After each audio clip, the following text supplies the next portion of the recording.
mercy prevails over my wrath.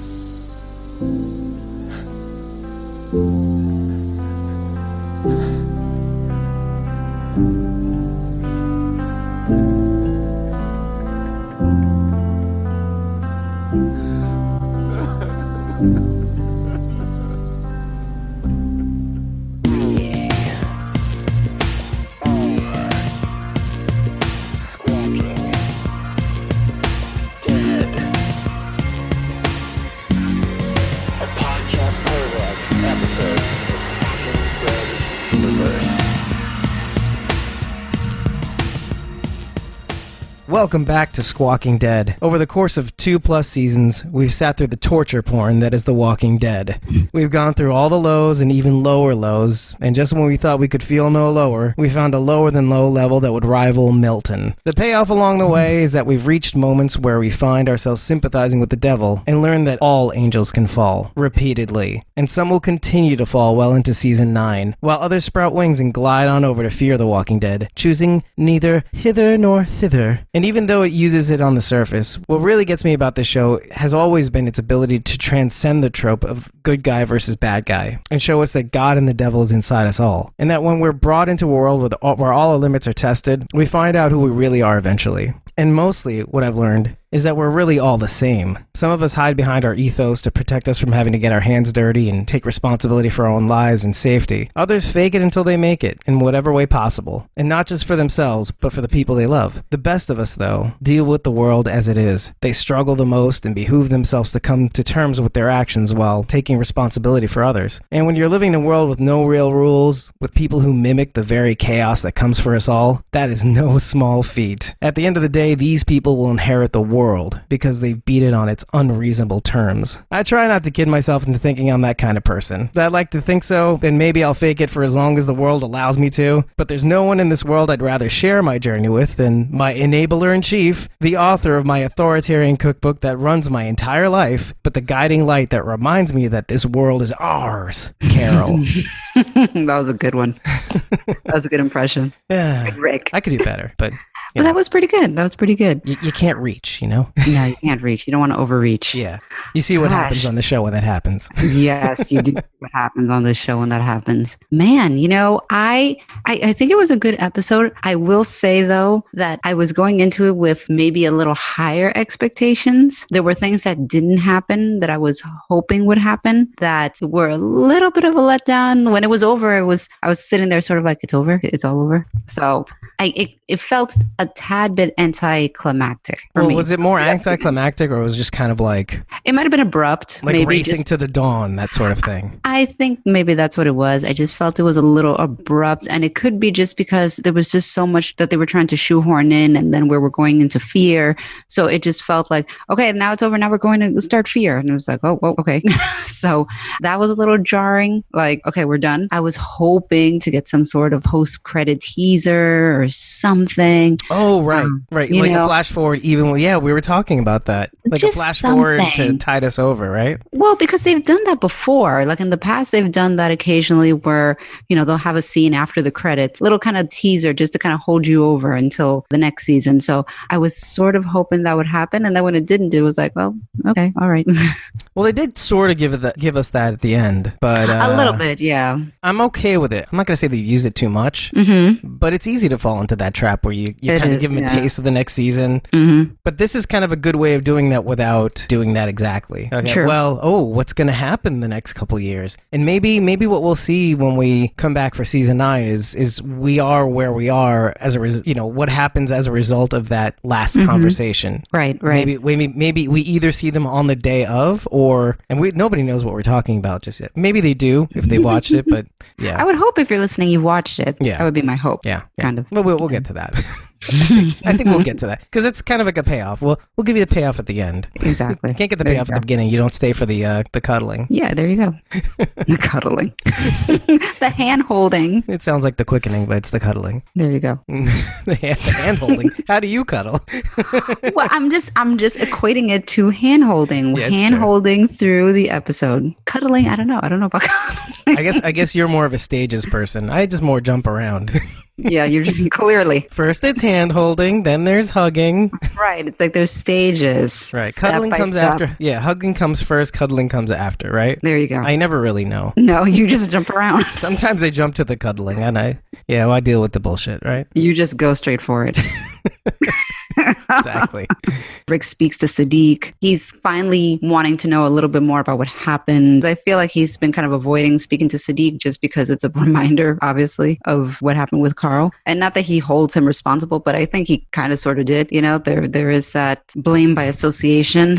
They just basically talk about Carl and why he did what he did and honoring people's thoughts and wishes. And, you know, it all comes full circle. I thought it was a fine scene, just kind of further reinforced Carl's wishes, basically. So. Yeah, definitely. I think it's kind of amazing how whenever we hear somebody dies or a friend loses a brother or a mother or a father, I think a lot of us kind of always want to know, and especially if it's somebody really close, we want to know who the last person was with them. You know, what were they thinking? What were they saying? What were his last words, right? Right. Yep, definitely. And I think that's part of that. I think what makes that more important for Rick is what was going through his head at the time, and how does that tie into what he left me, what the note that he left me, and what Carl did for Sadiq and for his mother by extension.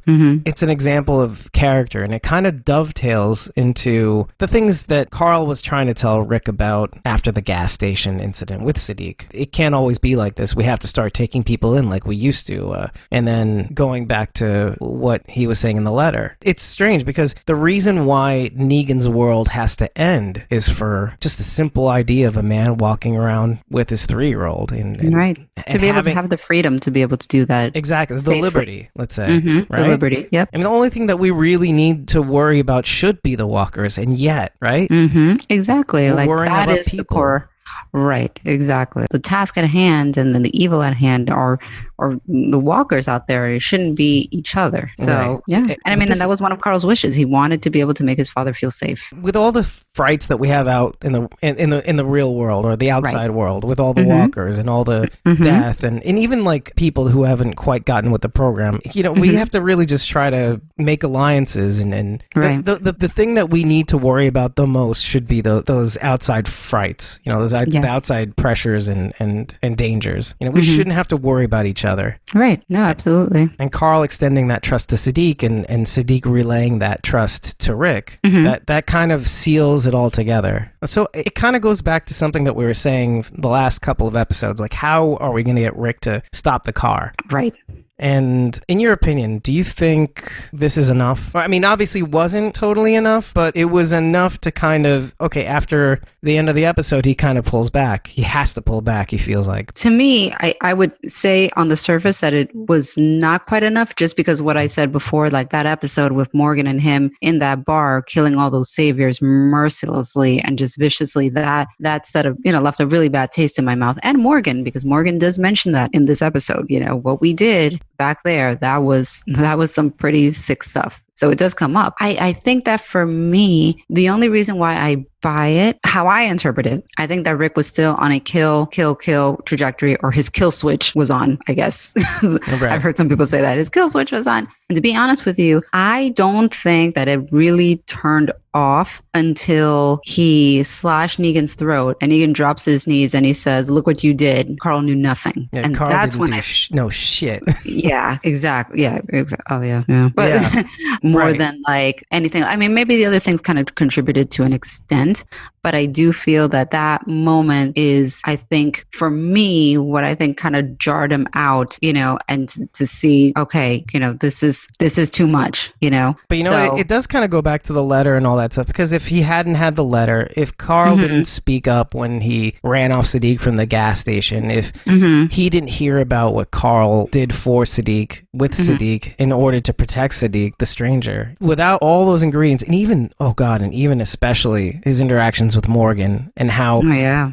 And to touch on that for a little bit, I know you brought it up a second ago, but the thing with Morgan is so important. Oh, yeah. Morgan isn't only relaying the fact that, we're worse than we were. It's not just that. It's not just we lost the worst part of ourselves. Is that because we lost the worst part of ourselves, we're dangerous people. Right. Yeah. We're going to always feel like there's nothing left to lose. And you bring that back to Siddiq and Rick's conversation where he says, all that's left of the people that we lose, what was theirs, is their ideas. And at the end of the day, that has to sustain us. And if it doesn't, we lose ourselves like Morgan. And which is why it's important that Morgan is like this living example of what we can be if we let ourselves be that way. No, absolutely. And even Negan, to a certain extent, look what he lost. He lost his wife and realized that instead of having like a Carl-like figure, I guess maybe he screwed her over one too many times. He was just too bad to her, and their relationship ended on the worst possible terms. Right. And so I think he's bringing that bitterness, let's say, yes. Oh, I think to the rest of the world. That burden that he has on his shoulders in terms of the guilt that he probably feels for the way that relationship went, he carries with him. Yeah. Literally on his shoulders. It's a bat. Yeah. Named the bat after. A prickly bat at that too, and look what he does to his people. Like he keeps everything in order, but he treats them like a principal in a school, like a really harsh principal, like in a parochial school where you have to adhere to these rules. Why are you bringing up my childhood? You're welcome. We're not going to. Well, I went to those schools too, sort of, but not quite like that. I would not want Negan as my principal. No. Could you imagine? We'd all be saviors. We'd all be saviors. Ugh. Get it? Yeah. Parochial saviors. It does work. It does work so much. Well, not for me, but you're like I appreciate it. I appreciate it. Sure. My God. We'll all be rabbis. Anyway, so. Oh boy. But yeah, there is a bit of a circle there. The people that are affected by this the most are the people that have lost so much, and and everybody's lost something, but like the best parts of them. And wow, Negan, Lucille, his wife, was probably the best part of him, and he treated her like shit, and so now he spends the rest of his life as the Walking Dead, treating his people like children. Yeah, it's so crazy when you think about it. Yep, like you go to bed.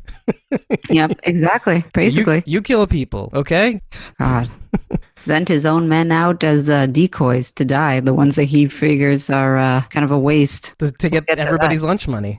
Yeah, we'll definitely get to that. That's crazy. Yeah, that was crazy. I think the reason why this episode goes so fast is that Negan is going so fast. Negan is as smart as he is, and I will grant him, as a fictional character, all the credit to that. Like, he's still very intelligent, he's still very on point, but he's just removed all the stops that would prevent him from going to certain places. Right. And I think that's really why the episode goes so far down the hole, because and I think those stops have really prevented him from losing his edge. You know what I mean? Like, because he's seen people as a resource, he kind of finds a way to, instead of eliminate them, to break them down in order to get them on board. If he would have stuck to that plan, guns wouldn't have been part of the equation, right? If you think about it. Yeah, no, absolutely. Which in the end was his downfall. And the fact that he himself relied on a gun at the end scene.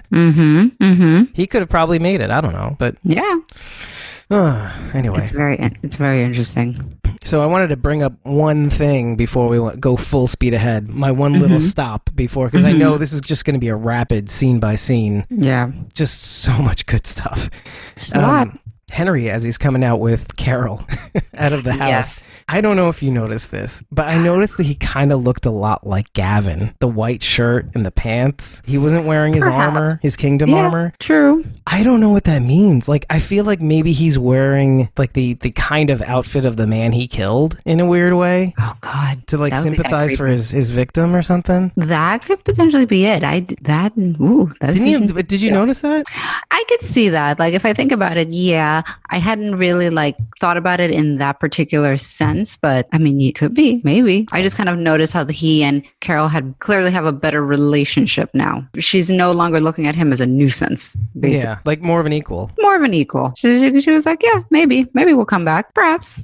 Yeah, I'll work with you on that. Yeah. And I just thought that was pretty interesting. The fact that he wasn't wearing armor in the first place is one thing, but I don't know. It just stuck in my brain. It's just this idea that he's like identifying with somebody that he ended and trying to get some sort of, what was it like maybe to be this guy that had to do what he had to do. I don't know. And I am reading into this too much. Sure, fine, whatever. So, no, it's possible. Listen, I read into this show and thought that things were going to happen here that did not, and I thought that things were going to come up that did not. So, oh wow, yeah, well, but me. hey, we're pretty smart people. I mean, we're maybe a little bit too smart. They just didn't listen to us. That's all. No, they had to squeeze it into like an hour. They had an hour of content.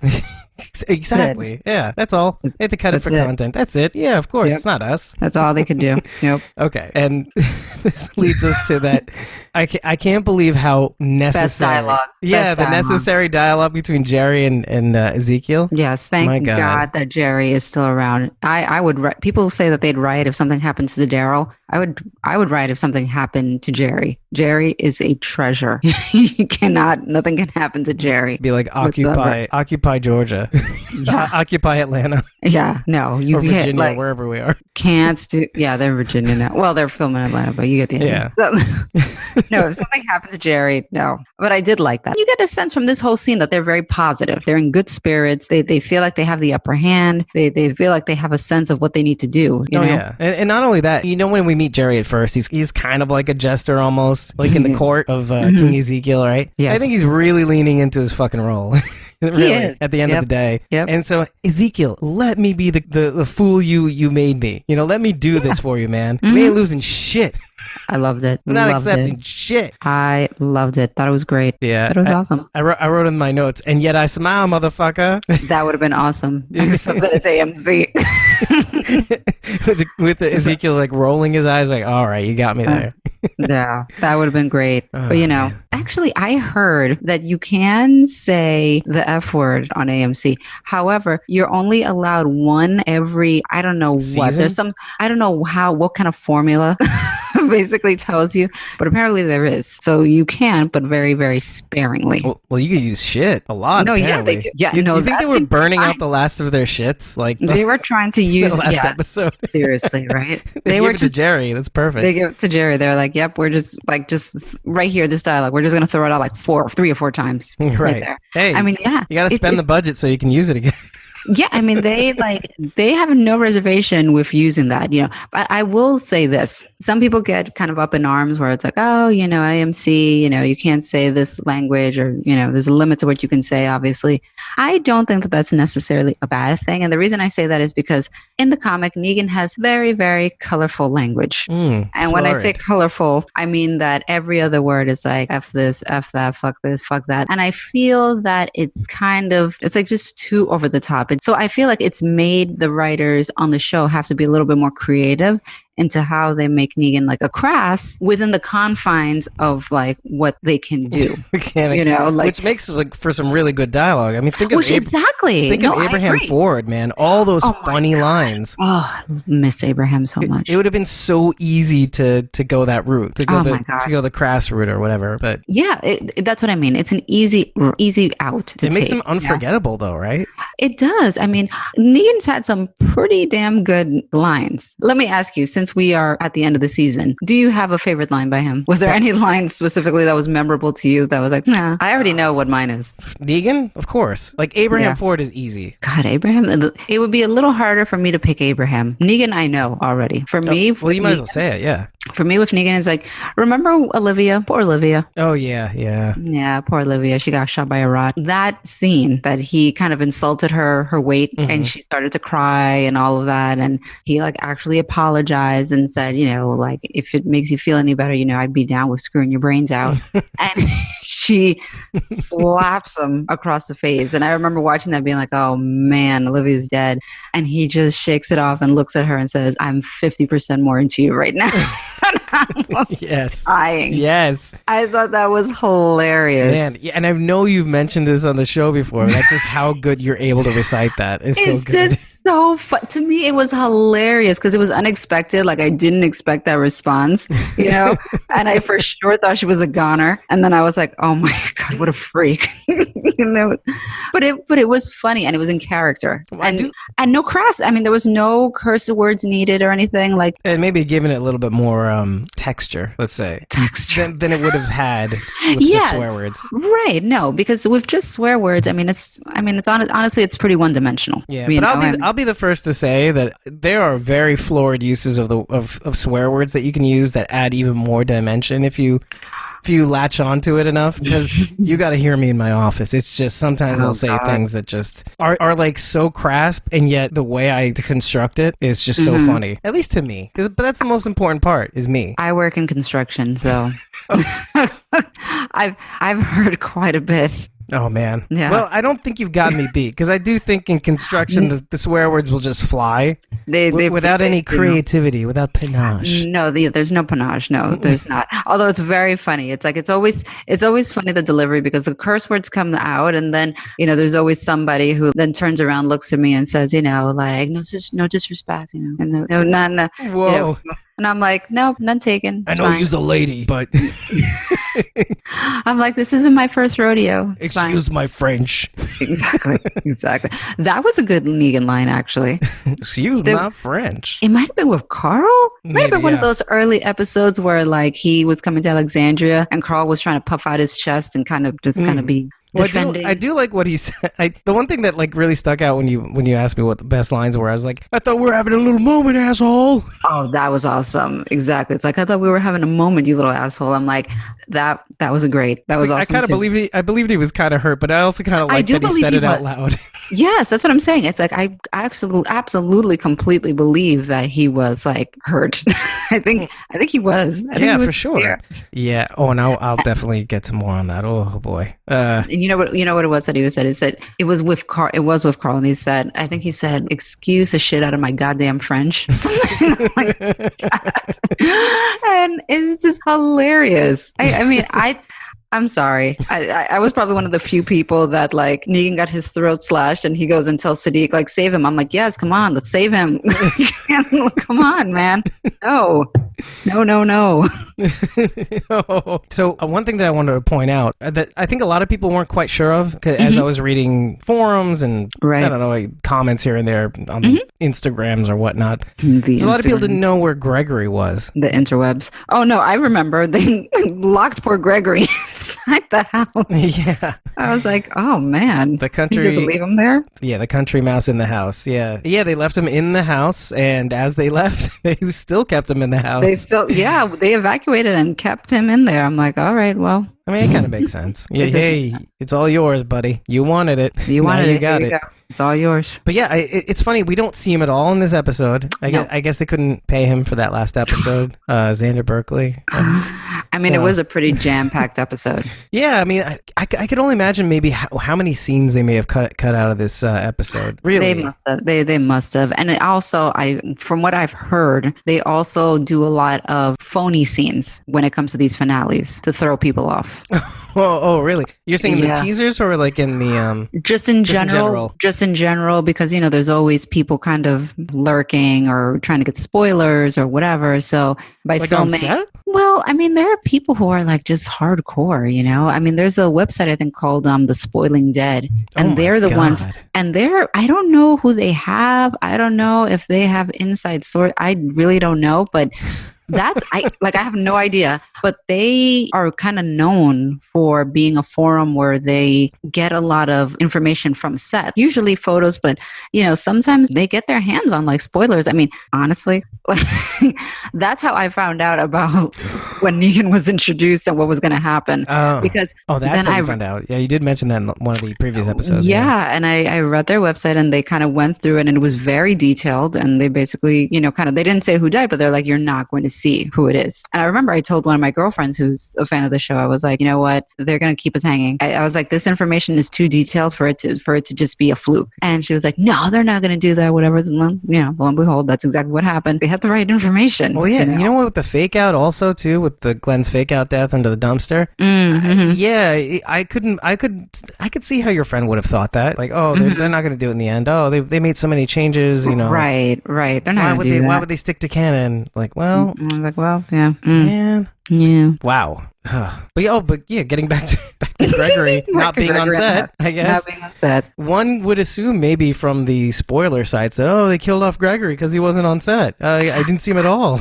I didn't think that at all. I don't know how anybody, I heard some people saying, Gregory's going to get it now. That sort of thing. I'm sure they wanted that, but my thing is that my rule of thumb with this show is that unless I see the dead body, I'm not assuming that the person's dead. That's why in my mind, Keith is still alive. That's why, certain people, I can't count them out. Yeah, they're still on this note that we have in the back of our board. We'll see at some point. Morales and family, maybe. See that? To be revisited at a later date. Yeah, he was season 1 fave, I guess. I don't know. Season 1 fave. People lost their minds when Morales showed up. I was one of those people. I was like, what? And then just like that, boop, done. I laughed when that happened. I mean, not to be insulting or anything, but I did laugh because the whole time they're having this whole big monologue spiel or whatever, and I was just thinking to myself, wait, isn't Daryl around here? Oh, there he is. Yep. That guy was an asshole. Yeah, pretty much. Yeah, I think, exactly. Wow. Exactly. Yep. And just like that, it's all over. Yeah. I was like, well, Morales had his moment. Oh, man. Well, and just like that, getting Gregory out of the way and maybe even that Hilltop scene also. There's not that much to it when the rest of them leave Hilltop and there's the few left over to defend it or whatever. Right. Mm-hmm. They obviously have a plan for when the Saviors do come. Which is to abandon ship and leave Gregory behind. But basically, there's something to that because eventually Oceanside saves their ass. And can I tell you though about Oceanside? Oh, yeah. Maybe it's just me. First of all, there were a ton of Star Wars memes on Twitter in relation to this episode, which were actually kind of funny. Yes, they were the Ewoks. They were the Ewoks, and I was like, oh, I love the Ewoks. And then, of course, there was I did too. I don't know why people hate on them so much as a gimmick or something. I don't know why, right? I was like, I love the Ewoks, but whatever. But then, of course, yes, they're so cute. But then, maybe they're super cute. But yeah, they threw their little rocks and stuff like that. I mean, it was the same thing. Wow. And they threw their little rocks with flames. Yeah, I mean, Molotov cocktails. Okay, a little upgraded, but you get the idea. A little, slightly. Sure. But it harkened to the Ewoks. And so I do agree with that. And then, of course, there were a ton of Admiral Akbar memes. Everything was like, it's a trap. It's a trap. I was like, yep, it's a trap. I was like, oh, man. Yeah. This is... Because, Twitter is like... See, I don't like to go on Twitter while I'm watching it, but Twitter just cracks me up. I'm sorry. They were doing it while the show was on. Oh, yes. I was like, you people are fast. They're good. I mean, hey, more credit. Very good. I give a lot of credit. Yep. Oh, man. Well, there was that scene, though, before that, with Al and Tara. Yes. I guess we're not part of you, but hey, we'll follow you anyway, but, I guess we're not part of you. Yeah, I mean... I don't know what poor Al needs to do to just kind of prove a point. It's like, man, we are here. We didn't run off. We're helping you. We were clearing out walkers at the beginning of the episode. They're doing what they need to do, to kind of help the cause. So, I mean, Tara eventually kind of relents because she basically gives them their bag with weapons. And at that point, they could easily have shot her if they wanted to, Right. So I guess at that point, she kind of concedes. I was like, well, I got to trust you. Yeah. Fortunately, it worked out.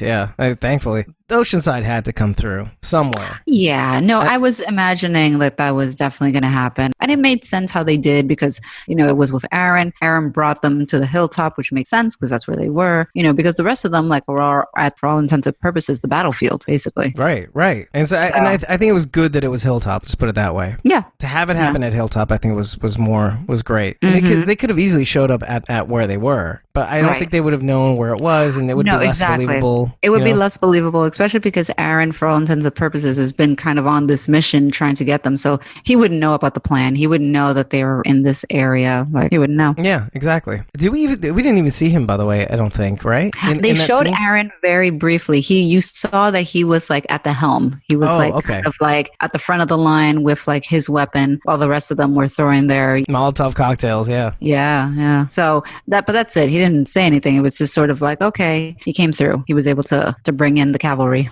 That's pretty badass. I have to say, our little Oceanside Ewoks. Yeah. That's pretty killer. Those ladies are pretty resourceful, man. Oh, man. I'm impressed. Yeah. I never doubted them. And, Gregory's still in there. Gregory's None still the in wiser. there. None the wiser. But what do you think is going to happen with him? I feel like Maggie is going full Simon almost. I think so. And there's something that happens to him in the comic that I think would be more believable now that Maggie is kind of turning to the dark side. To take another Star Wars. Take another Star Wars reference. I find your lack of faith or disappointing. Anyway, but yeah. But anyway, I feel like Maggie's going to go that way with Gregory. I think Full so. Darth Vader. Full Darth Vader. Full. Yep, I think so. It seems like it. Yeah, and I think Gregory's going to definitely be a part of that. He has no allegiance except to himself, and he's got the juice. I mean, hello.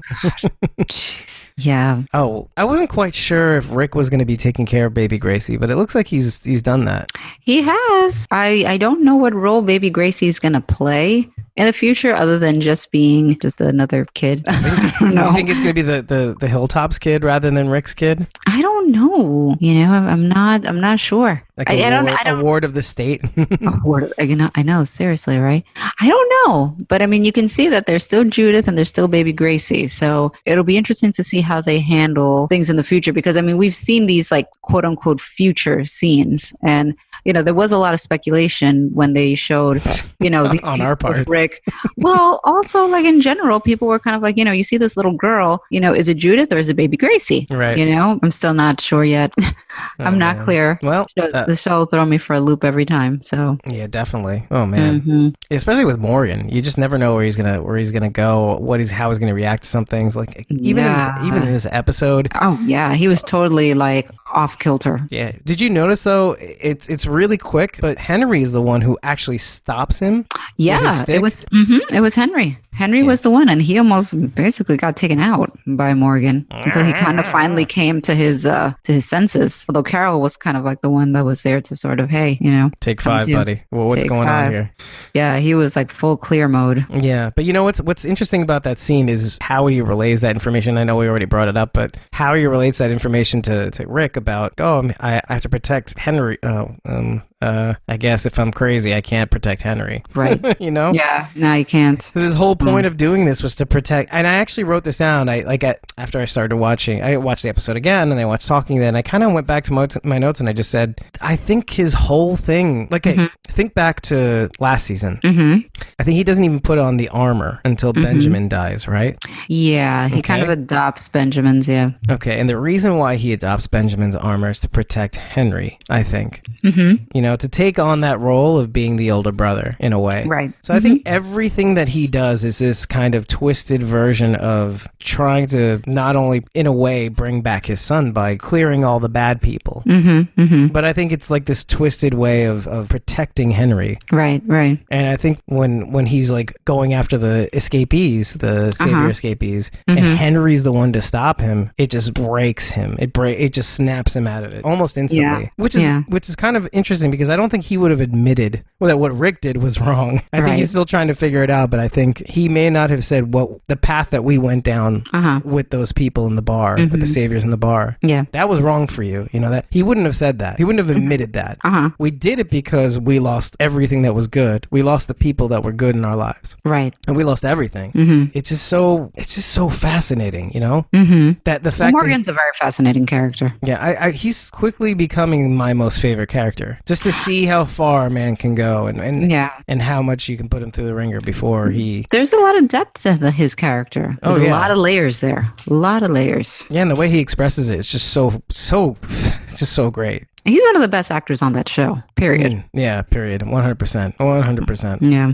Totally agree. Oh, Morgan. So we start off with Negan wanting to give his last confessional to Father Gabriel. Yeah, that was interesting. Yeah. And it's a way for us to kind of not only get some yucks, but like also for him to explain how he tricks Rick. Right. Right. And it's so good because, and this is what I was saying about how clever he is. It's like he still got it, even though he's kind of losing his ability to hold on to his philosophy. But if you were paying attention, obviously he gave Dwight the map for him to somehow give to Rick. But I think he also knew that Rick would kind of take it with a grain of salt. Like Dwight isn't totally a reliable source. And so he goes on to say that, then we'll plant this map with these people on the road that for sure he'll believe because, it's not from Dwight. And so he'll for sure believe that because he'll finally see that, Dwight tried to screw us. Right. It's believable. Yeah. It's plausible. Yeah. Oh, that son of a bitch. And Daryl was totally on board with it. He's like, he doesn't believe Dwight as far as he can throw him. Yep. Which is far, but not that far. Right. And so in the process of giving his confessional, he also says that it's not something he wants to do. He doesn't want to have to sacrifice his men. Right. But they're kind of Simon's men anyway. They kind of came up with him. So he feels okay with that. But even that is just, and this is why the show takes such a rapid pace because we're realizing that Negan is just going full chugga chugga choo choo. And he's full steam ahead. Yeah, and he's just gonna like, well, and it's his downfall. Sacrifice. End of the day, it's his downfall. In his race to kind of finish these people once and for all, quote unquote. It's like you just lost everything that protected you. I think in the end of the day, really. I think that he definitely was selective about it. When they show us the guys, they purposely make it like scrawny sort of dudes. I think one of them had like blue hair or something. Oh, what do you call him? Pepe or Jefe? I don't know what it was. One dude? And he like mutters idiots. So I think that he's sort of like, this is the weakest link anyway. So, well. It's not, he's not kind of being willy-nilly about it, but at the same time, he wouldn't, like, Father Gabriel, really? Why would he say Father Gabriel? It's even worse than the guys he sacrificed at the end of the day. Like, even according to us, we weren't really on board with him. Right. Maybe until that episode, maybe not. I mean, a little before that, but still, it's, Yeah. Why bother? Just throw him to the wolves. Yeah, no. It's very interesting. Yeah. The plan, though, was, I mean, it took me a little bit to follow the plan, though. Oh, yeah. I didn't know until the second read. Sure. Right. I was like, okay, fake plan, but this is the real plan. And they're going to go, okay, let me just make sure I'm straight with what's going on plan. Here. Okay. Like, this is also the fake plan. Right. This is the real plan. But he'll believe that fake plan. Right. I was like, okay. Right. Gotcha. It's like a little complicated, people. Yeah. Just saying. Yeah. But it's smart as hell. Jeez. Yeah. No, Negan's smart. So after Eugene's interaction with Gabriel and Rosita in the last episode, I think two of those things together actually helped him to do what he did at the end of the episode. Or not at the end of the episode, but before. Yeah. It definitely seemed to kind of like push him in that direction, as we later saw, basically make these defective bullets. Yeah. And 2 cents on that. I think it was Gabriel the most. I mean, as much as I want to say it's Rosita and how he wants to keep her safe in spite of everything, I think he does want to please her, as somebody that he cares about. But I think seeing Gabriel, I mean, he likes her. We know this from the past episodes. Yeah, I guess so. Yeah. But I think he also has this thing where he's always seen himself as a coward, in the sense where I'm a self-preservationist. I care about me as far as I'm concerned, right? Yeah. But I think looking at helpless Gabriel with no power, completely vulnerable, and in a way, like the only person that's really keeping him safe is Eugene. It is really Eugene, yeah. He could have just thrown to Regina at any point, shot him in the head, be done with it, right? Yep. Another walker on the walker wall, let's say, right? Yeah. Why bother? But it's just this helpless man still has the balls to actually fight back. And not only once, not only twice, but even at the end, I mean, obviously this is after the fact, but even at the end, doing a tuck and roll out of the car, slowing down to swerve from the walker. Yeah. And I think seeing him try to sabotage the bullets on the initial, and then having that interaction with Rosita, and seeing that even this helpless man is willing to sacrifice himself to save people. Yeah. Yep. I think it really does something to him. It really reactivates the training that he had with Abraham, I think. Yeah. Really. Eugene is not the bravest individual. He's not a soldier like Abraham who's going to ride into battle and save the day, that kind of thing.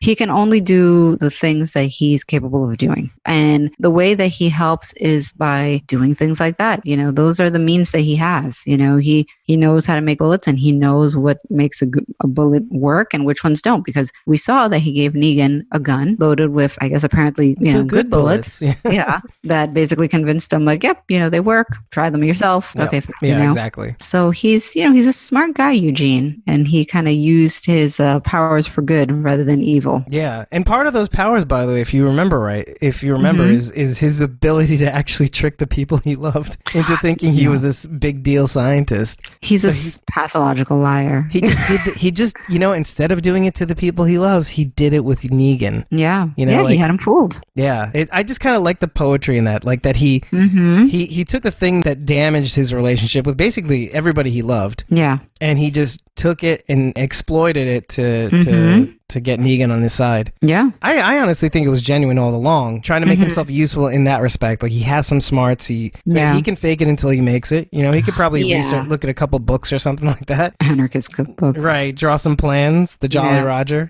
Sure. There you go. But the final screw was like, okay, now that he knows that this guy's totally in, he could just use that to his advantage and now that they really, really need the bullets, it's like, why would they think otherwise, right? So of course he's going to supply them with shitty bullets. And I have to say, I do really like that moment with Gabriel and Eugene after Father Gabriel like tucks and rolls and runs off in the woods. I mean, I don't know what he was thinking about in terms of that, because he still had that awful tunnel vision going on. You know? Gabriel, yeah. Yeah. And then Eugene comes and, you know, basically asks him about his faith. Oh, where does your faith go when you truly need it? Right. It seems to me the only time worth holding on to. Yeah. And I think he kind of gives him the stare down, like, dude, I'm trying to end this thing. I'm trying to save you here. Like, I'm trying. And I think, and you know, it didn't dawn on me at that time, you know, but in retrospect, after everything happens with the bullets and everything like that, it kind of all came together and made sense, you know? Oh yeah, truly. Yeah. Like, why bother? Right. Yeah. There's so much more significance after you've seen the whole episode. It's like, dude, I got this. Have faith. Have faith. Have faith in your fellow man. Have faith in him. Yeah, it is out of character for him to say that too. Yeah. I got to tell you on a side note, I'm so happy that Eugene came through, not just for the purposes of the show and our characters, but for the sake of Josh McDermott. I actually really like Josh McDermott as an actor, as a human being. He seems like such a cool dude. I know people have hated Eugene, hate Eugene. Like, I mean, the poor man received like death threats. Jesus Christ. So I was like, oh, thank God. I was like, the last thing this man needs is like more anger towards him. Oh my God. And think about what this is going to mean for the show. Like, do you realize that Eugene delivered the saviors on a silver platter? To Rick and crew, to the world. Yeah. Yep. Beforehand, I didn't think he had any place near Alexandria in Carl's vision. Now he's going to be like the guy in charge of Alexandria in my mind. He'll definitely be up there. I mean, they should practically have a statue in his honor. But at the end of the day, I mean, I had obviously reservations. I wasn't sure necessarily, but I mean, in my mind, I kind of thought, yes, I think Eugene is going to be a part of the future, and that's mostly because of the house. The episode with Gabriel and Dr. Carson on the lamb, and they went into that house, and I see the ham radio. I was like, that is all Eugene. Eugene needs to be on the ham radio making contact. Like, that's his house, you're saying? I'm saying that in my mind, I saw this is where Eugene comes useful. That is Eugene's thing. So it's like a ham radio that you can potentially make contact with. Yes, Eugene, that's on you, buddy. He sounds like the kind of guy that would be fixing a ham radio to use it and contact people. Or maybe souping it up to go crazy. Yeah, and absolutely. contact people across the world or something. Oh, yeah, absolutely. Okay. Oh, that's interesting. What a good thought. I have high expectations for that. I'm almost willing to put money on it. You're like the person who finds that puzzle piece. It doesn't know where it goes, but like, I know it's going to be in the top right. I told you. It's like, I used to play Day of the Tentacle religiously. And it's one of those things where it's like, this element is here and it's meant to be used for something. That is only Eugene can use this item. Only Eugene can use this item. Nobody else is going to be able to. That's so funny. Love that game. Were you leading into that? Did you really believe that until that one scene? Like until we saw that the guns were all defective or the bullets were defective? Did I really believe his line about faith, or that he was like gonna that he come would through? be that he would have that importance, or that would be his thing? Because it just seemed like that's kind the of like road he was on. Yeah, I mean, the more that they kind of like we were getting closer and closer to that moment, can't imagine that these bullets are going to work. Like it's the only way out. Yeah, it's the only way out. And then when they all started malfunctioning, I was like, yes. I was like, Eugene. Oh, had them dead to rights. Oh, it's so good. It was great. I guess Norman Reedus was right about how satisfying this episode was going to be. It was, yeah. Like there were certain scenes, in a way. Like there were certain scenes that were super satisfying. That was one of them. Yeah, I mean, we needed it too. I think at the end of the day, you can only hold back gratification for so long. I know. Yeah, 2 years is enough. 2+ years. 2+ years. It's like I said in the intro, you get to a bottom and then you plateau and then you get to a bigger bottom. Oh God! It looks like there's an upswing and then all of a sudden it's like a roller coaster. You just keep going down. Down. Yeah. Literally. Literally. Get on your knees. Yeah, exactly. Exactly. That's the savior way of doing it. Now, Jesus did have somewhat of a role in this episode. Very interesting because it was like polar opposites. He has his interaction with Morgan, which I did find kind of interesting. I liked his approach. Yeah, it's a little Ebony and Ivory scene. Yes. It was Ebony and Ivory. Man. I'm sorry. No, it's not. No, it's not. You're just calling it as you see it. It's fine. Oh, thanks. calling it as you see it. Yeah, they're doing a little dance together. They're like, we're two sides of the same coin. Well, they did. They did have their own interaction where they had that sort of sparring moment, which was pretty cool. It was cool. It was. I know you wanted to see more, but I did want to see more. But I mean, it was cool. But I do like the kind of idea of like, look, how about you just think about it this way: pointy end for the walkers, blunt end for the living. Right. This side's for the dead. This side's for the living. And it was so simple that it actually is like, you know what? That is a very relatable, manageable way to think about it. Yeah. Yeah. Start from here and then move on up. Right. Start from that point rather than saying like, okay, you can't do this or whatever. Like, I mean, that's just a whole lot more reasoning that your mind has to do. And this guy's mind is already kind of gone. I mean, so something as basic as that's something he can grasp, even in the state that he's in. In a tailspin, right? Like you got to hold on to something, right? And that's something that's so basic. Yeah, I don't know if it's acting or whatnot, but I don't know. I believe him. I believe this guy has a sense of peace. I don't know what he's been through. Jesus, well, obviously what Morgan's been through. So I've got a clear enough picture. The thing with Jesus though is like in the end, he's all in with Maggie and her. Yeah, and that's the thing. That's what really throws me off. It rattles my cage a little bit. Yes. Like I'm wondering if he's just playing a Eugene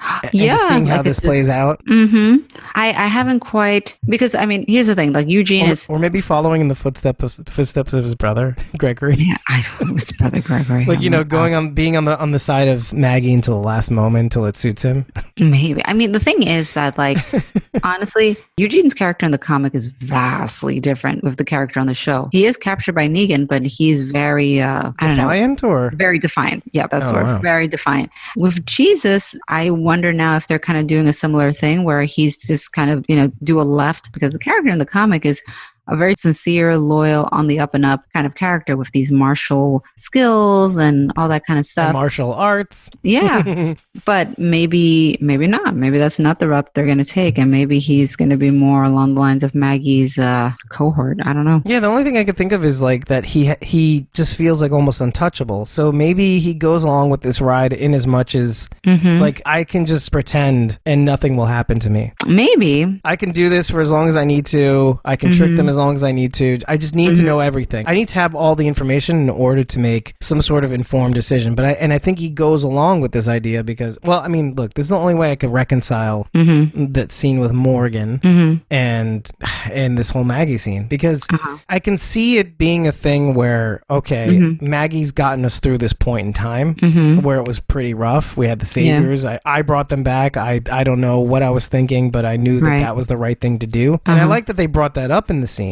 Otherwise, that scene would have been a little bit too... It's like having a glass of water before you're about to eat something very hot or something. Mm-hmm. So it was a little bit more palatable, you know? Mm-hmm. You know, what you did, bringing the saviors there. Look, I don't blame you. That was the right thing to do. Right. What Rick but I don't regret my decision, but I think you did the right thing, ultimately. Right. And even what Rick did, I don't blame him for doing that. I think that was a good decision too. It's just the whole Negan thing. Did he have to spare Negan? Right. So there's a bit of rationalization. So maybe that, I don't know if that's enough to, oh boy. It's just hard to wrap my head around. It's hard to swallow it. And it's yeah. Mm. They've got to address that. We know we're going to see scenes with him and Aaron and love blossoming. And, you know, the thing with Aaron and Eric was that, you know, Aaron was the ballsy one.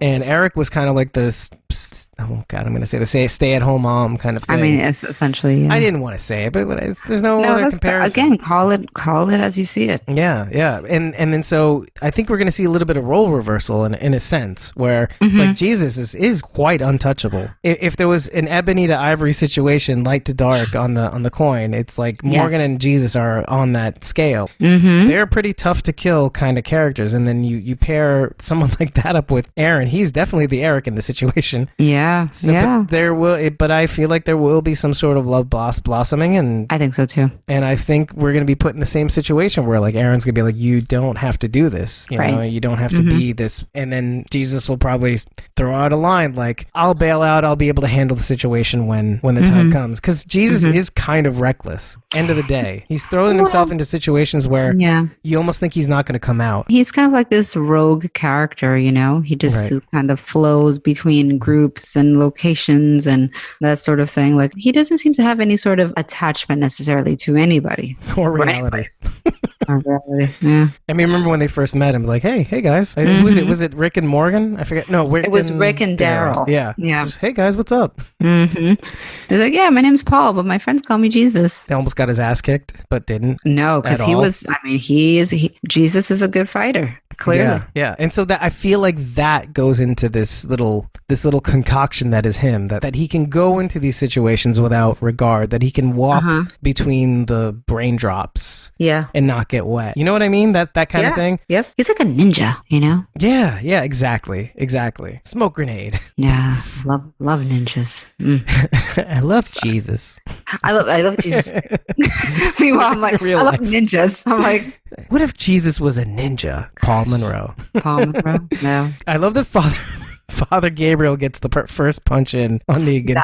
That was great. Can I tell you, that was fabulous. He connected. I was like, that's great. Oh, man. He threw his whole body into that one, too. He did. He threw his whole body into it. And I respect that. It's like, here we go. It's like, if you're going to go for broke. Oh, yeah. And then following up with that was Dwight just ramming his whole body into Negan. Yeah. I mean, listen, Dwight's been wanting to get that in for a long time. First of all, like, so many of the saviors got killed right off the bat.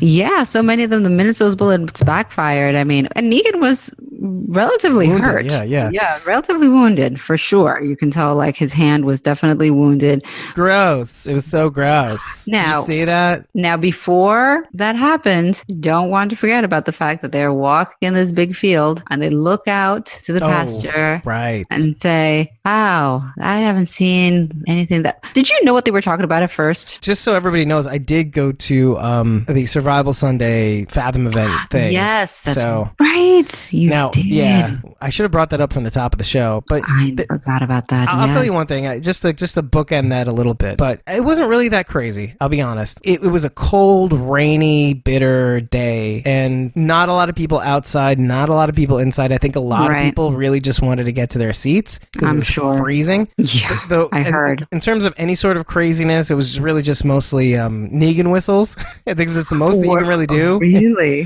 That's really funny. Every now and again, like in the hallways, which is, it kind of reverberates a little bit. That's kind of awesome, actually. That's actually really cool. But I saw no real cosplay or anything like that. See, I would have expected that. Yeah, I would have too. Depends on where. I was really keeping my eyes open to see if I can get any pictures or anything, but no, it was just so bitter. It was just so bitter out. Yeah. I think people just really wanted to get in, and it's kind of nice. You get like popcorn, you get a soda.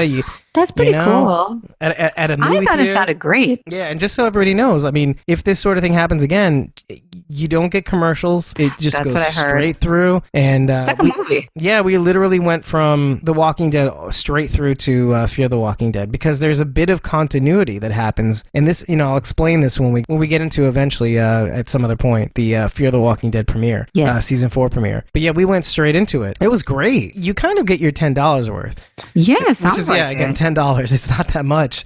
No, it's really not. I mean, actually. it's a pretty little good. more. Yeah, it's a little more than you would pay to watch the show. But it's the experience, and you're getting it without commercials, and you're getting the popcorn and the big screen and all of that. So And the people, man, and I gotta tell and you, the energy. yeah, the energy from the people when certain things happen, like the beginning scene with Jerry and Ezekiel, so many laughs, and then when the guns misfired, I was just like, it was like a strong clap. Everybody's cheering. I was whistling. I gotta ask. Like, I wonder. Like, I was wondering about that. Like, what was the reaction? Yes, I knew you were going to ask this, but yes, go. You go What? for Go it. ahead. Go for it. No, go ahead. The reaction when Rick sliced Negan's throat. Yes. Let me explain that to you because I did not react the way the crowd reacted. Okay. The crowd was whooping. Really? And I was like, I looked at my superfan E, and I looked at him and I put my hands up in a shrug. I'm like, I don't think that's a good thing, man. I literally just went, dude, why are they clapping? Yeah, Like my hands were up. I'm like, I know. I know. I'm like, this isn't a good thing, guys. That whole scene is almost beat by beat how it goes down. So Yes. in my mind, I kind of already anticipated that this is what's going to happen, especially once they approached the tree and I saw the stained glass. I was like, okay, here we go. This is where it happens. But it happened so fast when it did happen that it was just sort of like, it did and it didn't. Okay. Yeah, it was a delayed reaction. It's so weird because it was a delayed reaction. We're gonna do this now, I suppose, because I guess so. oh my god. Okay, let me explain how it felt. Like, Okay. You notice this more in the second watch. Okay. They're match to match. They're trying to beat the shit out of each other. Yeah. And Negan is saying like he can I can still take he you hurt down. him. He injured him. From what it seems like he got him with Lucille on the side of the torso, and that's like the injury that he had. I don't know what happened to his weapons, or I don't know if he was. I don't think it was that serious though, but I think it was kind of more along the lines of maybe was he? Do you think he was just faking it? He was just trying to lure him in. Was that it? Well, I think it was more like, okay, look, obviously he knocked Rick down, but I think they were kind of more or less going toe to toe. I think it was really not that they were evenly matched. Negan does make a point of saying, "Hey, I'm bigger than you, and I got a bat." Yeah, I mean, yeah. But that could just be intimidation or whatever. But you know what? It was funny because my husband Eddie and I, we were watching it, and they're having their their battle or whatever, and he tells me it's like he's got a bat. Like, I mean, come on. And I love when he was like, I'm bigger than you, and I got a bat. I'm like, yeah, he's got a bat.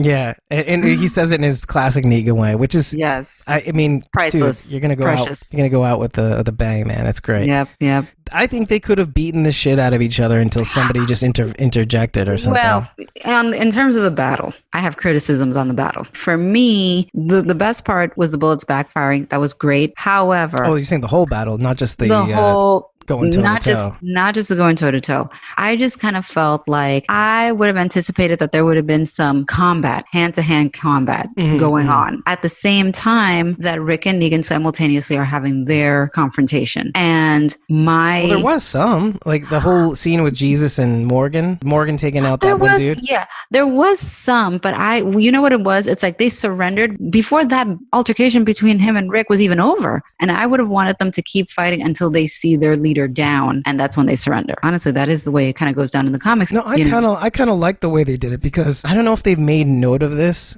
in the series, but it felt like at certain points in time there was an allusion to the fact that Rick's crew is really, really good at close combat, and the way to really get an advantage of them is to really just have more numbers, be better armed. Right. Because if you get these guys and if you back these guys in a corner, they will take you down. So I think there is, I guess they could have done that a little bit better. I don't know if Negan even mentions this at some point in the beginning or whatever.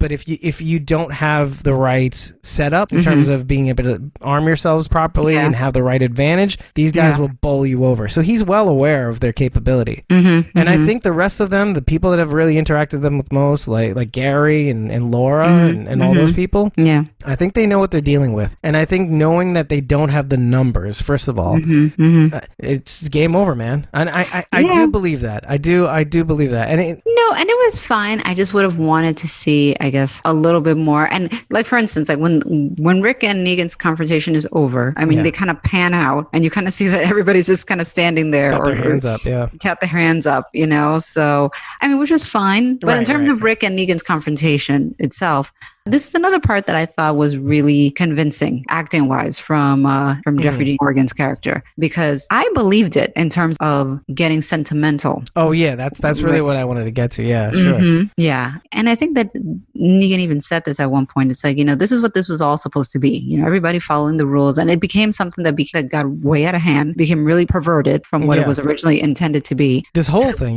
this whole thing to where we are now. So when Rick is kind of pleading with him to give him 10 seconds to just kind of like plead his case, you see him really start to kind of waver, Whom, Rick or Negan? And you not only see that, if you really pay attention, at one point his eyes are watering. Yes. His face scrunches up. Absolutely. He just can't. I think maybe even at that point, right before Rick gets him, he's ready to give up. Yeah, yeah. But he even said it in the episode before when Michonne had reached him on the walkie-talkie telling him this stuff, and he said, I didn't want this. It doesn't have to be a fight. He says exactly what Michonne said, too. Yeah. It doesn't have to be a fight, and that's when he scrunches up. Because he's echoing exactly what Carl told him. Yeah. Yeah. And I think at that point, he's just kind of realizing it's tiring. First of all, is this what you wanted to be? Like all the words that Carl said to him in that letter. Is this what you wanted to be? Yeah. Yeah. No, absolutely. I bought it. I thought it was convincing. I'm getting like a little, oof. But yeah. It was just to see his face. That's what I was saying about like it happened so fast. But like, no, it felt like it happened so fast, but like I felt like time stopped. Yeah, exactly. That moment felt very slow. But that's what made it, when he slashed his throat, it happened so fast in comparison to that, because I was so in that particular moment, like what was going on there and that dialogue, and then all of a sudden it was like, whoa, wait a second, what just happened? And it's like, it happened. Yeah. The thing about that is I saw so much rage on the internet about this. About what how he Rick saved did. him? No, about what Rick did. About slashing his throat? Yeah, and then also the subsequent, like, oh, you think that saving him makes you good. No, Rick's bad. And I'm kind of like, I don't think you guys understand human behavior. I don't think you guys understand how being pushed to your limits the way these people were. People aren't one-dimensional. Like that's the thing. And that's what makes it so great. It doesn't. It's not that simple. It's not that simple. It's not that clear cut. Not. No pun intended. Yeah. Oh, I'll throw it in there. Sure. No. It's not a situation where it's either black or white. It doesn't work that way. But at the same time, I can kind of, there's a lot of gray area with that. And that's kind of related to Maggie's reaction when Rick kind of is like, this thing is over. Yeah, save him. And he says, save him. And she flips out, which I thought was really convincing and very compelling. I mean, when she mentioned Glenn, I was like, ouch, God. Yeah. I honestly, oh man. Okay, so he slits his throat, and then Negan says, "Look what you did." Look what you did. Carl didn't know a damn thing. Yeah. There's no question in my mind that Rick had to do what he did. There's a part of him that there was no other way that it was gonna they weren't gonna have like we're gonna shake hands. It's like a full Morgan moment, It's like there's a part of you that's just bigger than you. That for the sake of all these people, I just got to take this guy down. Yeah, not kill him. And some people were saying that this was intentional, like he purposely didn't cut his throat to the point where he was, hit a jugular or something like that. And I don't think so. I don't buy that for a second. I think he got he doesn't have as big a reach as Negan, right? Arm length wise. So he's a smaller man. Yes. Slightly. Well, yeah. And Maggie's reaction it's just... Yeah, it kind of broke my heart. It's not over till he's dead. And I'm like... Yeah. The thing that I want to focus on here is that you and me, we both thought out of all the people that have lost everything, and even like Maggie losing Glenn the way she did, carrying his baby in her belly. God. Yeah. She had her shit the most together. Yeah. Throughout this whole thing. We were like really like in her corner. We're like, hey Maggie, come on. You can do this. You got this. Well, and she if you think about it, throughout this whole 2 seasons of the Savior story arc, from the moment they killed killed Glenn, is like, no, we have to, fight back against these people. So she's always been on that trajectory. Always has been consistently. It was hard for her to do a lot because of the baby. She was not well in the initial. No. Which is part of what got them into that situation. The RV situation, There weren't many chances for her to display this behavior, but also her responsibilities to the hilltop eventually, that's what really kept her shit tight, as Negan would say, or something like that. For some reason, she had put her thing with Glenn aside so that she could take care of the bigger community. Right. And she did it well. There was a need there that she filled on the immediate, to the point where she did it so well that she has even Jesus on her side when they're talking about mutiny at some point, at the end of the episode. Yeah. It seals the deal on what we all thought, how she was feeling, what she was going through. But when that moment happened, when she started sobbing and started just going crazy, it's not over till he's dead. No. Yeah. That whole thing, my God, my hand went right to my mouth. I'm like, holy crap. Yeah. We didn't know that she was in the worst shape. Yeah. Because that was a very visceral reaction. Between Morgan and Rick and Carol and Zeke and she had it the worst. She had it the worst. Yeah. So I believed it. I believed it. It was a total surprise to me.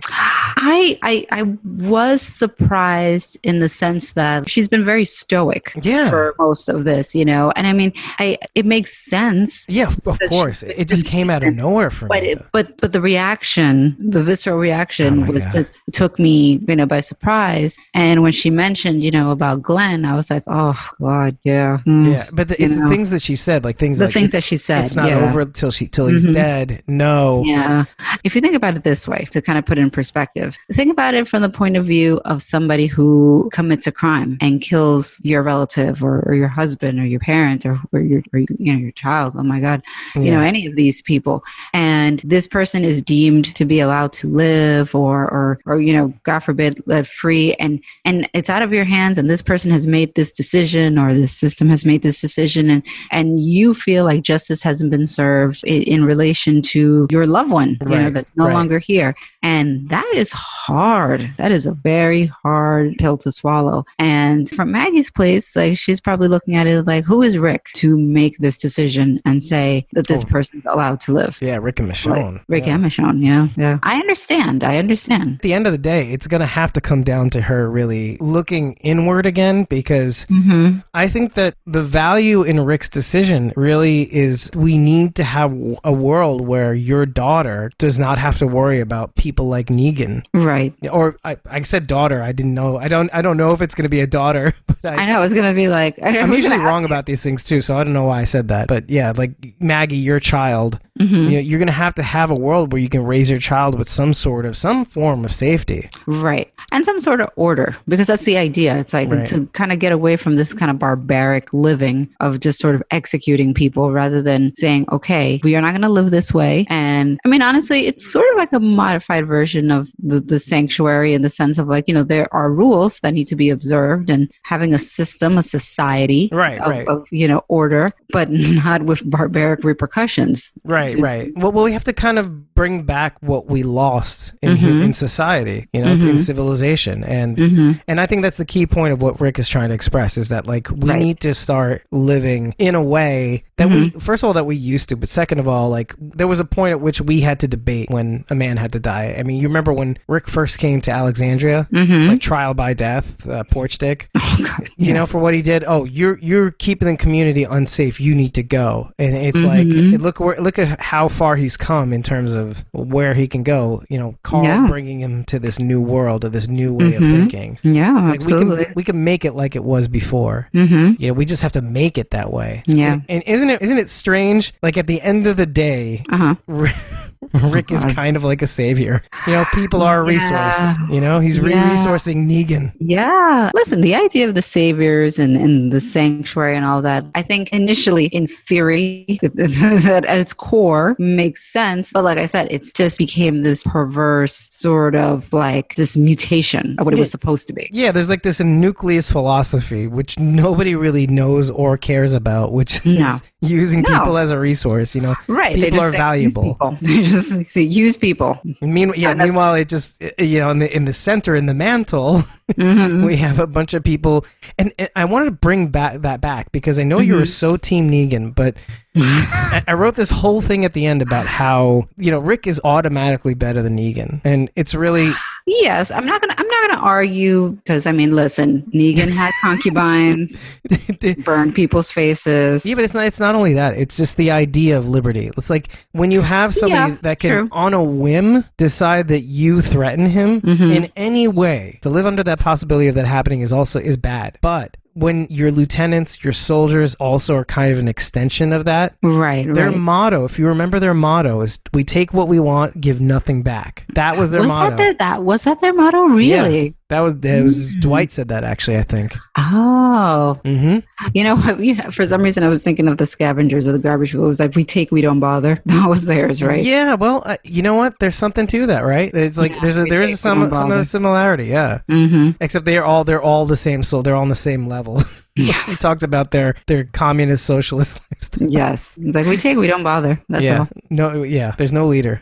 We're all leaders, we're all equals. We all share. Yeah. It's like a little Marxist society. Utopian garbage pile. I remember cycling through this season and then going to last season when we hear that motto. It's like when the soldiers do that. Yeah, you notice that when on the floor, the soldiers basically take whatever they want. Eugene employed that thing. Like, he didn't have to apply by the currency rules. He just took everything that he wanted. Yeah. Because he was in that upper echelon of soldiers / lieutenants, etc. So, people would trade their freedom for safety, sure. And that was the whole point of, like, in some sense, communism. Is why wouldn't you choose that in a dangerous world? Alexandrians chose a wall. Yeah, no, I completely agree. But that's what makes the characters interesting. I'm very happy that by the end of the season, I think that they did a good job adding complexity to Negan so that it was believable for him to have tears in his eyes and be conflicted over what Rick is telling him and be really kind of taking it all in and actually thinking, oh God, yeah, do I really want to do this? Like, this isn't really what I want,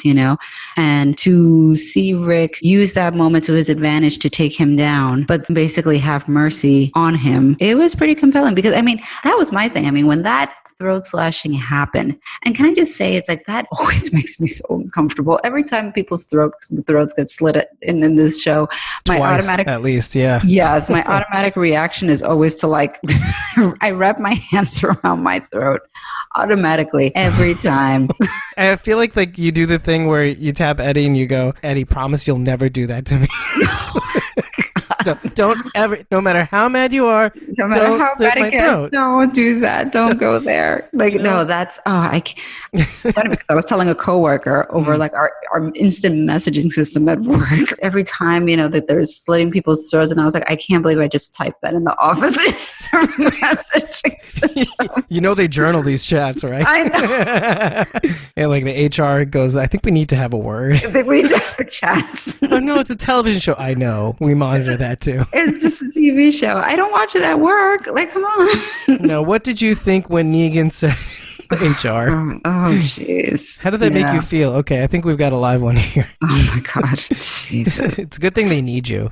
It's a good, I know, right? It's so put up with you. They put up with this, yeah. So when it happened, like I said, I was fully ready, like, okay, this is going to happen, because I was like, they're not killing him off. Negan's not dying. That ain't happening. There might have been a 5% chance in my mind that I thought maybe they'll go against the grain and they'll do that. Like, perhaps. for 5 seconds, you thought they would get rid of him. Especially when it was kind of hanging in the balance, and there was that, that moment that you were saying that time kind of stopped, where it just kind of felt like we were just kind of hanging there, that I was like, oh, what's going to happen right now? Seeing the anguish in Negan's eyes. Yes, and Rick kind of trying to relay Carl's message. Right. I was like, what's exactly going to happen? And then when it happened, it broke my heart for Negan. Just as a reaction where, like I said, his reaction, what he said to him, and he went down. Carl I was didn't like, know shit. Yeah. Yeah. I was just like, oh. But him saying that, I think, is what really brought Rick back. I agree. It caused the system, like a system crash. Because, yep, it did. It caused a system crash where it's like, nope, save him. Yeah, because like immediately he thought to himself, oh my God, What did Carl would not have wanted this. No, Carl would not have wanted this. Nope. You know, am I really creating a world where, first of all, people can look at me in any sort of way? Like, okay, now if I let Negan die, people will think of me as this mighty kind of exactly what Negan did. But they're gonna look at you as Negan. They will look at you in the same way, and you kind of saw semblances of that when he gets Negan down, and it pans out, and you see everybody just staring. Yeah. Everybody's just standing there, defenseless, just staring at what just happened. You know? Yeah, exactly. That just was watching, right? Just everybody watching, frozen. Just everybody just standing there watching. It's like that whole standoff that he had with Simon. Like, yes. To be the man, you got to beat the man. Yeah. It's like Great. No. I don't want to be the man. Right. This is not what Carl wanted. That's a very good point, you know, because in Negan's world, it is important to be the alpha male. Right. Somebody's got to run this thing. Somebody's got to run this thing. And honestly, I bought into that, by the way. And you know what? That was the whole 13.1 episode. It's like, this is how it's got to be for these people. They won't be able to live any other way. And yeah, I mean, it's the whole age-old argument that people make in terms of, you know, society and, you know, how democratic can you be or how equal can you be, right? You know, in terms of leadership, because inevitably somebody always ends up rising to the top in terms of leading. I think the thing that we learned from history and something that Negan didn't quite get, but he tried to implement was like the Napoleon thing, the Caesar, and all these different, the Persian Empire, all these empires that spread themselves too thin, that were too top heavy. Like the French Empire, one of the last, I think, successful empires in the known world. Didn't learn from history. They thought they could do it better. Negan didn't quite. He thought he could hack it, but he didn't leave behind a system that would have been well off enough if he just at some point died. Yeah. Which was my concern with 13.1 when we did that 13.1 update. Because if you don't have a system with which you could pass it on to somebody or to have some sort of governing body, or at least like a couple of people that can actually, first of all, that understand the vision, that you create rules to maintain that vision. Yeah. Nobody he knew understood that except for maybe Eugene. You know, keeping everybody safe is paramount. Right. Lives are important. Yep. So, and this is kind of all related to, you know, what do you do in a situation of a societal collapse? Yeah. What do you default to? Yeah. You know? It doesn't hurt that they were all there. Like the main people that would be, you know, enforcing or just guiding people, you know, in that moment. So he didn't beat the man, but in the end he used Negan as a resource. Yes. To make everybody useful. Yeah. Yep. He used him to basically convince his side to back down, and he's going to be a living beacon to that society. There'll be some sort of order. Yeah. Some sort of order. Yeah. That it's not a me thing. And that's the whole thing. I think that in the end that this is really weird. We're kind of bringing it back to the beginning of the season. The things that we said about the USA and Negan being like the USSR. Oh, Jesus, yeah. We said that Rick kind of exemplifies like the Republic. It wasn't just about him. It was him and Michonne and Maggie and basically all the people that we kind of know near the top that kind of share in the decision making, that have their own expertise, that have their own voice in terms of how the future is going to be shaped out. Like, Michonne drove that bus like crazy. Like, you know, if we're going to think about the future, we should think about this. You know, Rick wants to make people safe. Maggie's a born planner and leader. You know, it's and using that conjunction. Okay, you have a society that can thrive by relying on people power, believing in people. So I think in that one moment, he was kind of showing all these key people, these key influencers, you know, at this moment. This was like a conference for them. That this is the way we could be doing things. We can lead by example, and we can lead in committee. Yeah, tribunals. Yeah, you have a doctor. You have all these key people that really want to save and help people. And maybe we'll marry some of Negan's philosophy. Maybe we'll... Well, maybe even the damned can be useful. Like, look what they did with the Savior escapees. They at some point they said, okay, we can't just have you sitting in pig pens all day. No, and this is what I'm talking about. You rehabilitate. Good point. They are useful individuals. People are a resource in the apocalypse, and people are a resource now. People have value, right? People have value, and it is a lot more productive to essentially rehabilitate these individuals from the savior mentality to a less authoritative sort of environment. And some have an easier time than others. I mean, we saw that Alden obviously was very much like, look, that's not our thing. That was the group that we happened to fall into because, Right. the circumstances are what they are. But we don't prescribe to that kind of mentality. That's not what we're about. But when you see Laura, like even at the end of the episode, the neck tattoo chick, there's still this sort of discomfort, sort of like, it's going to take time. For sure. I was going to mention that. There's going to take time to basically acclimate into this new way of doing things where it's like, okay, we're going to barter. We're going to have commerce here between, these different communities and to try and rebuild. I mean, just like after the world wars, it's the same thing. Let's just pool our resources, bottom line. I think the needs, because it's something that you mentioned, the herd, basically, the mega herd that was coming. Yes. I think there's no time for commerce now. They need to fortify their infrastructure. It looks as though... I expected so much more from that herd. Well, I don't think it's time yet. I think it's not time yet, but I was hoping for a little teaser. I was hoping for... he has a thing for next season. But yeah, I think right now, I think they're more concerned about fortifying. They're more concerned about... the rebuilding, getting stocks, though, too. Stocks of food. And so now they have to kind of basically take an account of their resources and just fortify their ranks. Because if we're not careful, we're not going to survive this mega herd. Yeah, especially when they realize that it's mostly people. Man. Just saying. Spoiler. Yeah. Oh, wow. Oh, yeah. Well, you know what? We'll save it. We'll say I know what you're talking about. Yeah. There's already some buzzes, not only in The Walking Dead, but even Fear the Walking Dead. Some people are saying, oh, that's a blah.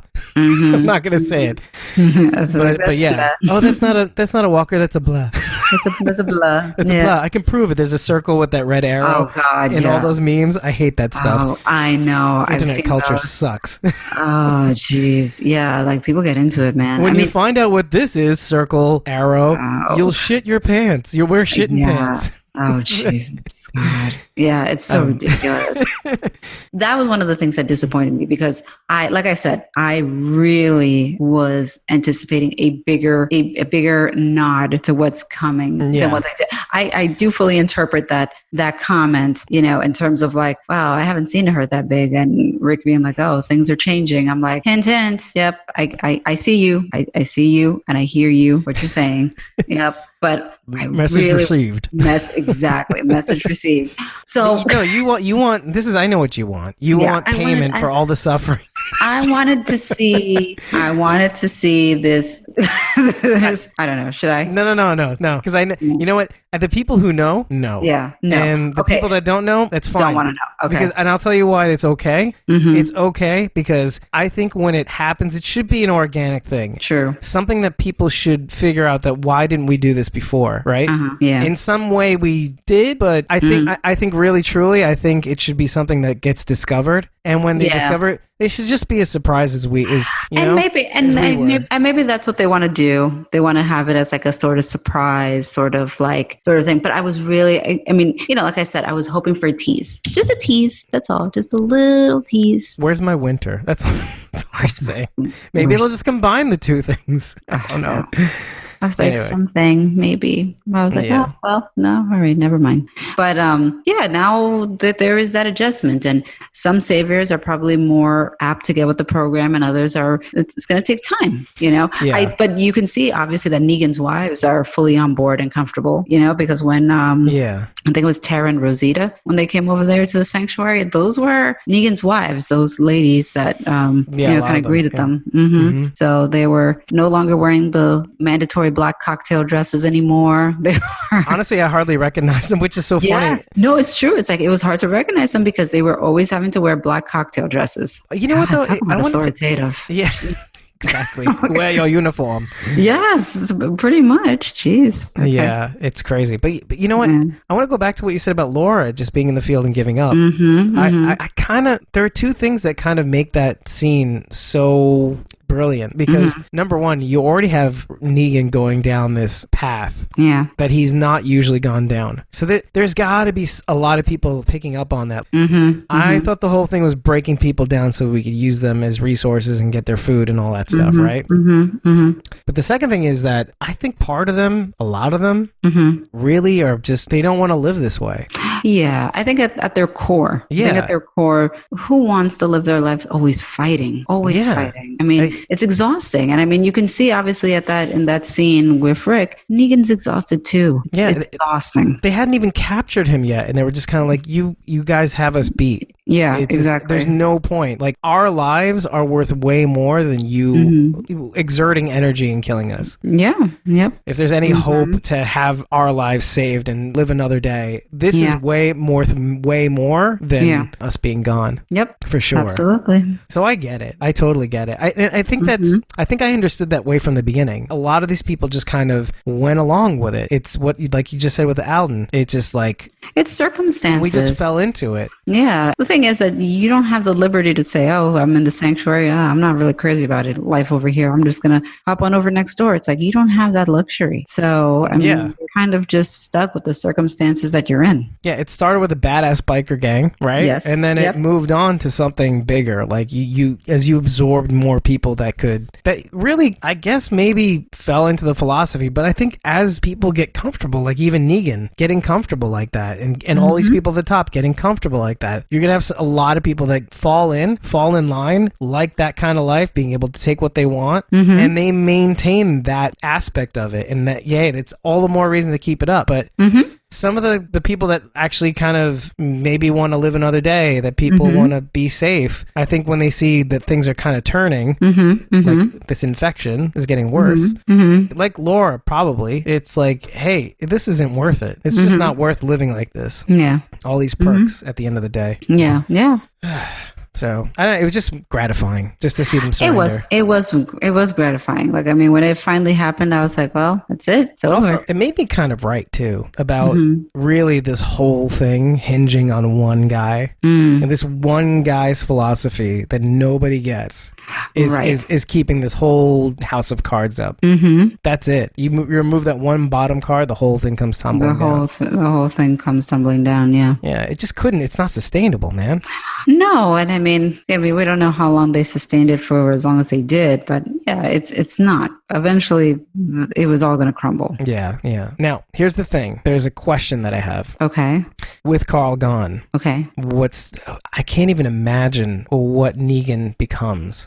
I have a hard time. I'll be very interested to see. Does not seem like it's going to be Daryl. Obviously not. No, we were wrong about that. We were very wrong about that. That was super surprising to me. Like that very much shocked me. I will say, like, mission accomplished. Walking Dead, you shocked me. When Maggie goes on her spiel and says how Rick and Michonne were wrong, they'll bide their time and get their strengths up, and when they do, they'll show them Jesus fully on board and Daryl fully on board. That was very, very shocking to me. Very, very shocking. But I'm getting some Civil War sort of vibes going on here. Do you think like Negan joins forces with Rick and Michonne in some way? Yeah, I'm actually kind of wondering if maybe this is Daryl's, I don't know if I want to say exit, but maybe sort of like road out. Or, I mean, there's always been speculation about Daryl. I mean, honestly,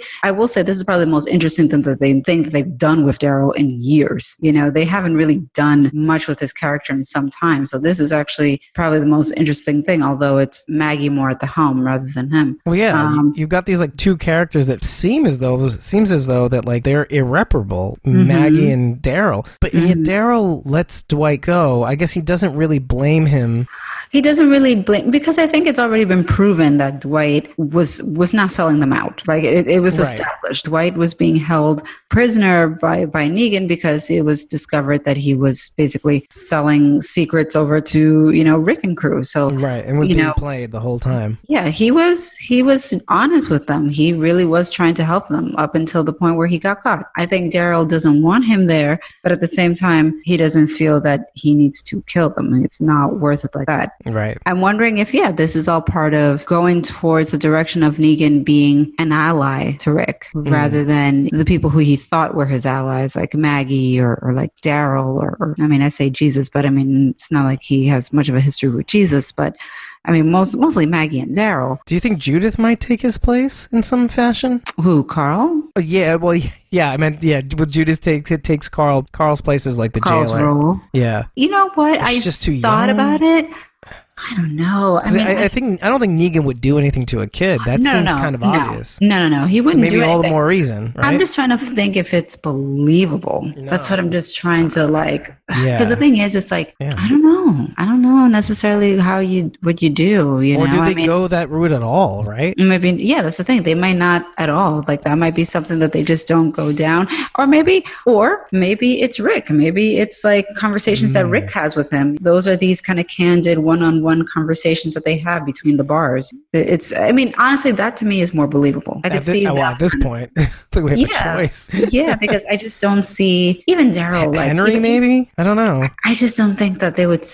Those conversations are so important that I don't see them wasting them on a character like Henry that's sort of like, oh, who is that again? All right. I agree. I agree. So I could see it being more Rick, to be honest with you. Yeah, honestly, though, I could see this as a really, really interesting opportunity to say, hey, guys, what if there was nobody? And what happens to Negan as a result of that? And what kind of a Negan do we get as a result of Carl not being there or not having these conversations? And how does that shape the show? Because, by the way, side note, Jeffrey Dean Morgan was super disappointed that they had killed off Carl. Oh, really? Oh, tell me more. Well, he's a big fan of the comics, so that was a big sell for him on the character. He really liked the relationship. I was told that he was on Howard Stern, so I listened to his interview, and it was actually a very good interview. Side note. Not that we aren't already on a side note. Double side note? Double side note. He's obviously not Negan. Right. He's Dean Morgan. But they got into this sort of philosophical conversation of like, who's the bigger villain, Rick versus Negan, that sort of thing. And, you know, from their mindset, they were very much like, you know, well, Negan's the bigger villain. And so he kind of, you know, was sort of like defending himself. And he kind of said exactly what I've been saying, where he's like, look, Rick went into my satellite station, killed like, 50 of my men in their sleep. But it was kind of funny how he kind of reverted to his character. Right. Yeah, of course. Yeah. You know, to start. Okay. Can you lower the sound of your voice now, Jeffrey Dean Morgan? Oh yeah, I don't know what happened. Yeah. No, I blanked out. What did I say? Yeah. But it was funny, you know, he was saying that and they were like, yeah, but you know, Negan also has, you know, wives that he forces to sleep with and burns people's faces. He's like, okay, you know, I'll give you that. Man, he's looking good. What happened? I like his beard. This is why a lot of people feel that there very well will be a time jump because he's grown out this beard, because that is what happens in the comic. It's like, you know, we jump in the future and, you know, you see Negan in the jail cell and, you know, he has a beard, you know, he's been in jail, you know, yeah. So. Yeah, filming is going to be, it's less than a week. It starts, actually. Jesus Christ. In Atlanta. So they're already getting on that horse. But that's the thing. I mean, they stopped filming, I think, back in... Yeah. They stopped filming in November? Yeah. Yeah, something like that. Yeah. I mean, yeah, probably even December, let's say. Probably some posts and stuff like that. But yeah, they for all these months, they've been just trying to keep it under wraps. I know. That's so crazy, isn't it, right? Yeah, flying Lenny James like in the middle of the night and then hustling him to a hotel room for a month. I know. Until they started filming. Oh my God, they have to be so careful with that sort of thing because of people like the Spoiling Dead. I'm telling you, these guys are like everywhere. Did they spoil Morgan, by the way, too? Or Morgan crossing over? No. But you know what? It's like I don't check their site regularly, so I wasn't really looking for that. So they might have. Who knows? Possible. Or I think they might have beaten them to the punch, to be honest with you, because they made a big deal of announcing who the crossover character was going to be. So I think that they kind of try to get ahead of something like that potentially happening. So they just kind of figured like, you know, we're going to announce it ourselves. You can only hide Lenny James for so long, too. Yeah. Poor guy. I know. Jeez. Living in secrecy like that. And only having a week off, too, by the way, and then just going straight into filming. Yeah, that's tough. Oof. I actually wrote down Rick's letter to Carl. How did you feel about that, first of all? Do you think Rick's it was a little hokey? You know what? It happened so fast. I'm so bitter and cynical now. This show has broken me, emotionally speaking. I know, emotionally speaking, it's like I've seen quite a bit. Yeah. No, I mean, you know what I will say gets to me? When it comes to kills and murders and all the crazy shit that happens on the show, I do not have a problem with all the crazy zombie killings and turning people into ground beef and, with the scavengers and all of that. I mean, it's like, gross, but I like, whatever. It's just the people, right? It's people suffering. I have a very, very hard time with that. So what happened to Glenn and Abraham, that stayed with me for a very long time. And like I said, like the strongest parts to me that resonated for me in this episode were Negan's reaction at the tree and Maggie's reaction. Because it was just such a emotionally charged reaction. And that gets to me. Yeah, and everybody being quiet in that moment too just made it so much more. It just made it so much more impactful. I'm glad you mentioned that about people's reactions, because when Maggie like flips out, you see like Daryl just look down and shake his head. You know that he's not in agreement with what's going on. He's obviously not saying anything. He's not doing anything, but he doesn't agree with it either. Right. It's funny that you mentioned Glenn's death too, and Abraham's, because Negan does bring up that how I've been holding back because I didn't want to kill a kid in front of his dad, but I'd originally picked you, and then I just had to choose two people instead of you to show you that I meant the business. Yeah. But it should have been you, because if it wasn't for you, Carl would still be alive, and that just it just got me a little too. It's like, holy crap. That was definitely deep. Basically, all the moments at the tree, those were to me the strongest moment. Negan's dialogue, Maggie's dialogue, that was all very, very strong to me. It was the giving tree. Gave us a lot. Resolution, I guess, in a way. Like, somewhat closure. Tell me how you really feel. I don't know how I felt about the ending. I was okay with it, in terms of Rick's letter and all of that. I don't know how I really expected them to end it, to be honest with you. I'm not sure. I guess if I were to say how I would have wanted it to end. Wait, we all expected there to be at least some sort of time jump. You know what I would have expected, or what I would have liked in my ideal world? Rick reads the letter. You have his voiceover. As that's happening, maybe we see Rick in the future, and he's, again, the old man Rick, but he opens his eyes, and then we cut. Oh, we don't know. We don't. That's what I'm talking about. That's the kind of shit I'm talking about. It's like fade to white, and then fades back to Rick in the bed again. Yeah. Right. Rick in the bed again, opens his eyes, and that's it. And Weird Al comes on. Yeah, there we go. Weird Al comes on. God, that was random. That's probably Kirkman's like favorite. It's like, why? Even Weird Al was like, I don't know why they chose. Oh, really? That's so funny. Yeah, like when it first aired and everybody's like, oh, that's Weird Al. And Weird Al was like, I'm super flattered, but I have no idea why. I just don't get it. God, Weird Al. Jeez. Oh, man. Yeah, well, another one rides the bus. Yeah. Yeah, I see what you're saying. That's a pretty good storyboarding there from Carol.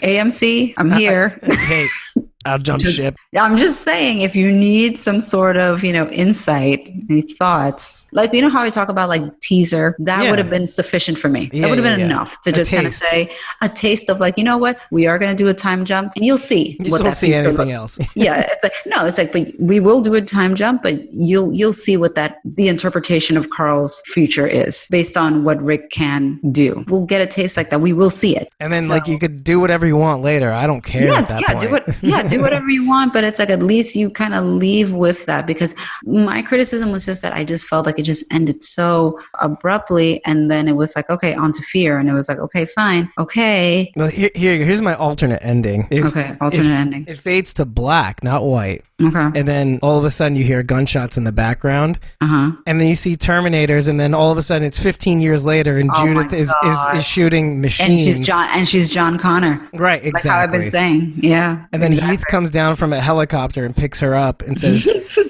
you don't have all the information, then cut. That's it. Oh my God. You don't have all the information. Oh my God. He's like shaking Judith. Oh. Heath is like 15 years older, so he's like what, like 40 maybe? Yeah, he's like maybe 40, yeah. Oh my God. He has one eye. Oh, you have to go back in time and stop your dad from not killing Negan. Oh my God. This is what leads to the machines rising. Yes. Oh God. You're welcome. Crossover with Westworld. Oh no. Very good. Oh, Very good. Hey, I think this is where we're going to leave it. Yeah. We're going to try. I don't think this is going to happen, but we're going to try to kick out season 4, episode 1 of Fear the Walking Dead. Yes. But I just want to say it's been a very, very great journey. Yes. And it's been a very satisfying end to a very long and arduous 2 seasons. It felt like we went through the war. Yeah. We were basically the buffer between you and the show, hopefully. Like, just a little gateway into the inside and knowing that you have somebody that's suffering with you. Yeah. And breaking down these episodes, into little tiny pebbles. Yeah. That's our job. That's what we do. Yeah, to make it a little bit more manageable. Yeah, and I hope that you guys stick around for many more. I think the style of our podcast going forward with Fear the Walking Dead is going to be a little bit more out there. I think we're working with a lot less history, with a lot more new characters right now. Yeah, it's a different approach. Yeah, and obviously we're going to be taking it from different angles, and I don't know. There's going to be I think there's a lot more to actually be able to do because the characters aren't as established. So right, yeah, this could be really fun. Yeah, interesting. Thank you for sticking around with us this entire season 8, and we wish you the best. Tune in for more of us. Yes. With that, we bid you a good season. So long. Take care, y'all. See you soon. Thank you. Thank you. I understand. I know now. You've given me so much. After you've given me so much.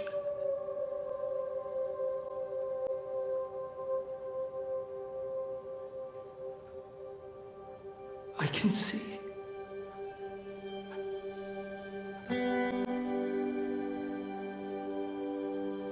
Dear Carl, I remember.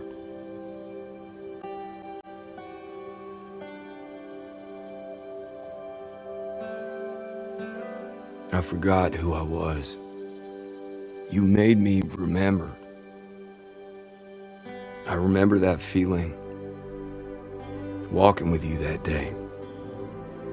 Like I finally knew who I was for the first time in my life. Thing is, we were walking side by side, but you were bringing me somewhere. Bringing me here. Bringing all of us to the new world, Carl. You showed me the new world. You made it real. I see it. I remember. Dad.